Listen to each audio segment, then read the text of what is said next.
नमस्कार, मैं doctor Saeeda Ramola, Ayurvedic fertility specialist. पिछली वीडियो में हमने कुछ ऐसी जांचें बताई थी कि अगर आप कंसीव करना चाहती हैं तो वो जांचें आपकी नॉर्मल होनी चाहिए। लेकिन अगर वो जांचें आपकी नॉर्मल है, उसके बावजूद भी आप कंसीव नहीं कर पा रही हैं, तो कहीं आपको बार बार सफेद पानी तो नहीं गिर रहा है। बार बार सफेद पानी गिरने का एक कारण इन्फेक्शन हो सकता है, जो कि एंटीबायोटिक के कोर्स से ठीक होता है। लेकिन एक कारण हो सकता है सर्वाइकल इरोजन।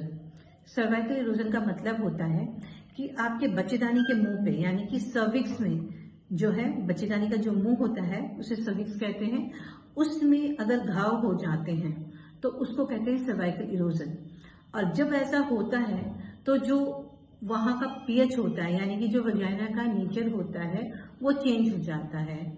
और जब हस्बैंड का स्पर्म उसमें एंटर करता है तो वो डेड हो जाते हैं और वो गर्भाशय तक नहीं पहुंच पाते हैं, जो कि कारण हो सकता है इनफर्टिलिटी का। ऐसे में हमें सर्वाइकल इरोजन को ट्रीट करना होता है।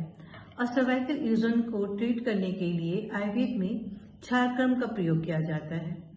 क्षारकर्म के प्रयोग से रोग तो ठीक होता ही है, लेकिन सबसे इम्पोर्टेंट है कि इसमें रिवर्स नहीं होता, यानी कि वो दोबारा नहीं होता।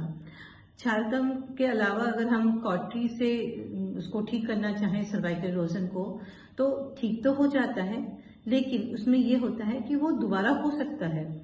लेकिन अगर हम क्षारकर्म से करते हैं, जैसे हम आयुर्वेद में क्षारकर्म का प्रयोग करते हैं, तो उसकी पुनरावृत्ति नहीं होती है। इसलिए अपने रोग को तो सही समझिए, लेकिन सही ट्रीटमेंट भी लीजिए। धन्यवाद।